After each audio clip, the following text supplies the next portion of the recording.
Olá, e aí, como estão? Todos bem? Todo mundo firme e forte? Vamos continuar, né? Temos muita coisa a conversar.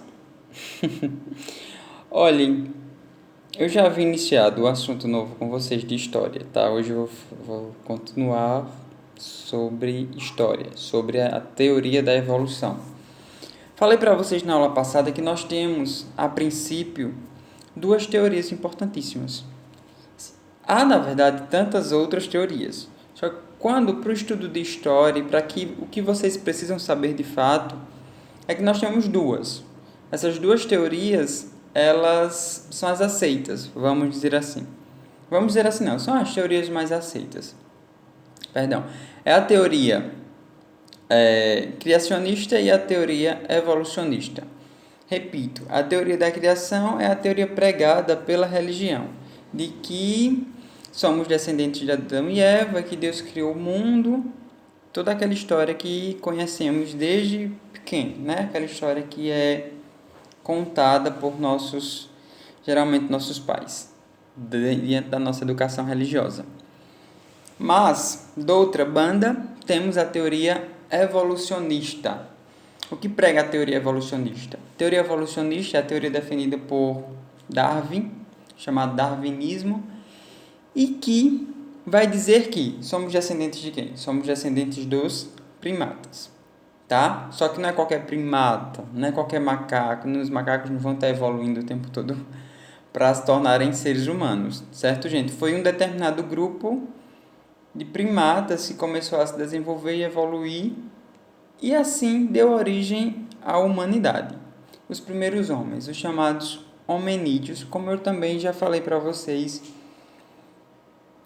em aula anterior.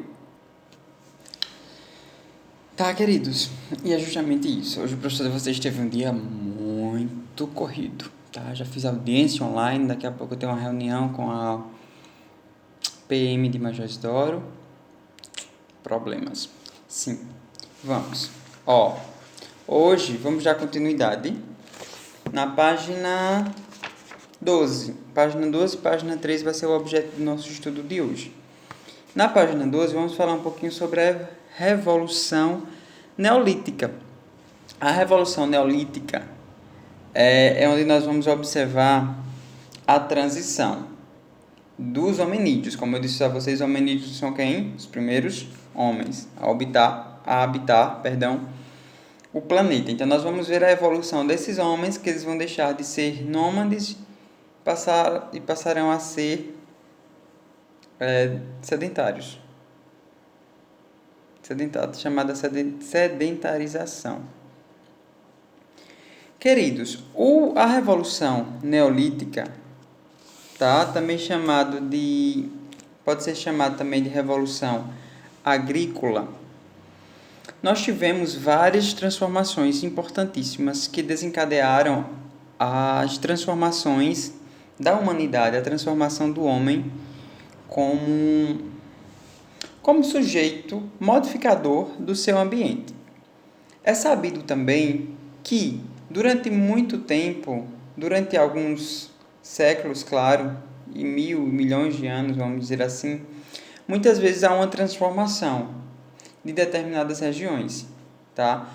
Hoje a gente pode enxergar algumas coisas. Eu, na minha idade, sou um pouco mais velho do que vocês, só um pouquinho. Mas a gente já pode observar, por exemplo, tem regiões que antigamente nós tínhamos um certo regime de chuva muito acentuado, claro. E tem outras regiões que tinham poucas chuvas. Aí o que está acontecendo muito? Às vezes regiões que tinham muita chuva, agora essas chuvas estão sendo escassas. Regiões que eram muito escassas, que tinham muita escassez de chuva, agora elas estão tendo um forte volume. E eu falo as chuvas como exemplo, mas tem tantos outros acontecimentos naturais que podem ser observados. Tem regiões que tinham, por exemplo, que esses riachos eles tinham um certo fluxo de enchentes muito grandes, que hoje já não acontece mais, como por exemplo dos riachos, que banham lá o terreno de papai e da minha avó, que antes era um riacho que, durante o período de inverno, como agora, ele tinha uma grande quantidade de água. Depois diminuía, mas ainda tinha um certo fluxo. E ultimamente, nos últimos anos, ele, às vezes nem no inverno, ele consegue segurar a água, quantidade de água. É claro que também por conta de retiradas, né, de areias e tantas alterações no meio ambiente. Mas no geral é por conta da escassez de chuva também, que antes era mais frequente e hoje é um tanto reduzida. Então, desde do período dos nossos antepassados, no período da Revolução Neolítica, que já houve algumas transformações climáticas que ia desencadeando a escassez de determinados recursos, como, por exemplo, o deserto do Saara, que nem sempre ele foi um deserto, e outras regiões, que às vezes antes eram regiões muito férteis e de repente acontece o que chama de desertificação, tá?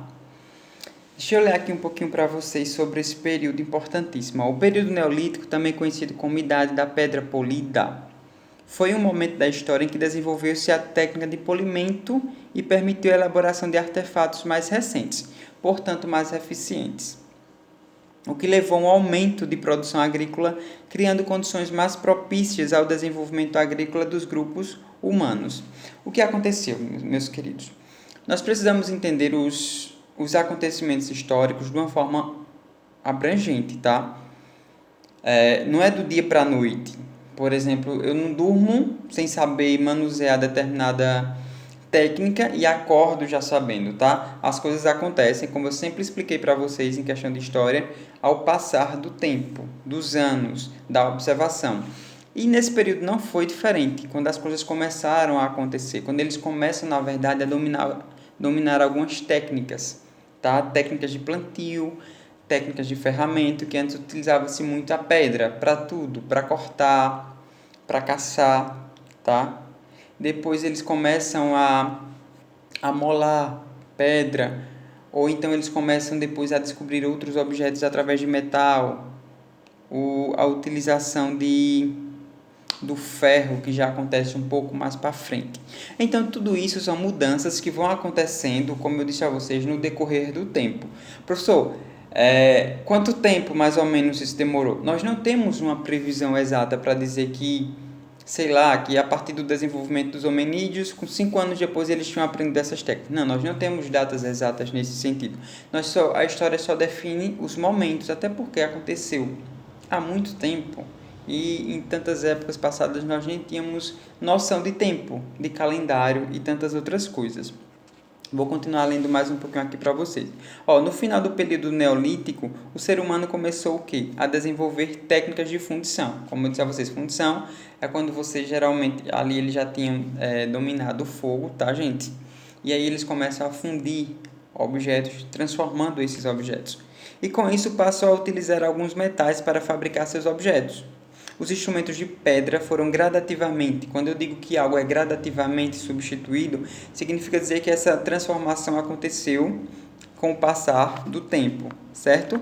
Então, os objetos de pedra, como eu também já falei, eles começam a ser substituídos por outros, como o bronze, o cobre e mais tarde realmente o metal. O poder de atuação do homem sobre o ambiente aumentou, e esse processo marcou o início da Idade dos Metais e o fim do que se denomina de pré-história.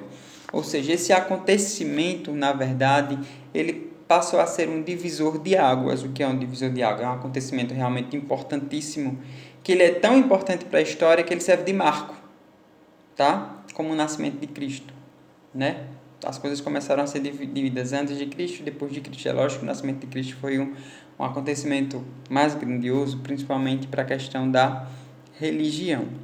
Certo? A sedentarização permitiu um aumento considerável das populações e algumas aldeias iniciaram o caminho para a consolidação das primeiras sociedades mais complexas.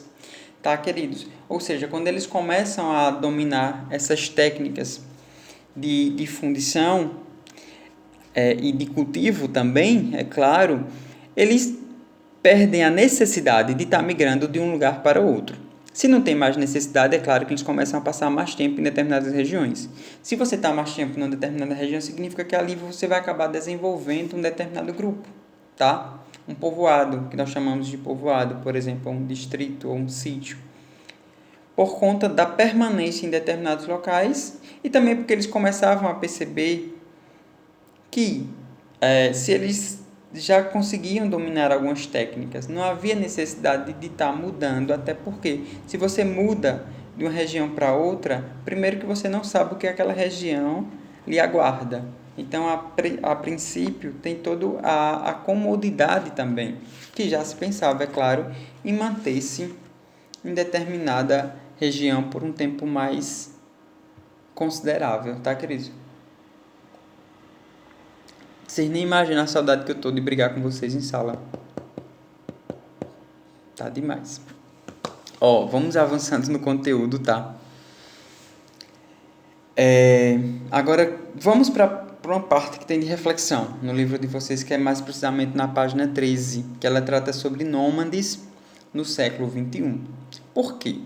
Porque quando a gente começa a conversar sobre esses acontecimentos, a princípio a gente acha que todas as civilizações simplesmente deixaram o nomadismo de lado e começaram a desenvolver suas técnicas fugindo dessa questão que antes lhe era imposta. E os nômades, como a gente bem sabe também, já falamos muito sobre isso, já falei agora no início, são pessoas que não aprenderam a dominar técnicas, então elas continuam migrando de um lugar para outro em busca de um território mais fértil, em busca de melhores condições climáticas e toda essa questão. E são povos que a princípio nós achávamos que não existia mais. Né? Porque a princípio, quando um determinado grupo começa a desenvolver técnicas, o que acontece? Essas técnicas vão passando de grupo para grupo, tá? É lógico, como eu disse, essas coisas não acontecem do dia para a noite, mas elas vão se propagando. É como como é que eu posso dizer a vocês? Deixa eu pensar aqui uma ideia. O desenvolvimento de alguma coisa, tá? Sei lá, talvez de uma mesa mais compacta, que antigamente as mesas das casas eram mesas grandes e tudo mais. Depois começa a desenvolver uma mesa mais compacta. A princípio essa mesa é desenvolvida aqui, depois as outras pessoas vão conhecendo e assim vai passando para as outras comunidades. E assim acontecia também dentre esses povos, tá? Só que nós temos, ainda hoje, no século XXI, que é o século em que nós estamos,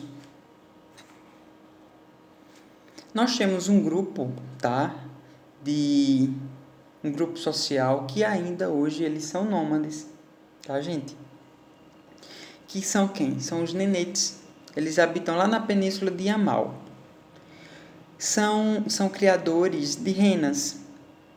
Aqueles animaizinhos que puxam o trenó do Papai Noel.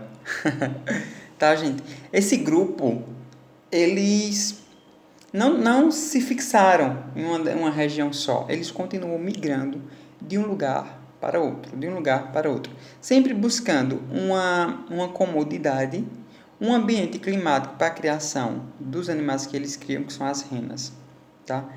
Então, assim, eles não aprenderam a dominar técnicas. Eles ainda vivem como realmente viviam aquele povo de antigamente. Aqueles grupos de antigamente que eu mencionei a vocês. Da caça, da pesca, tá? Sem grandes características de civilização, vamos dizer assim.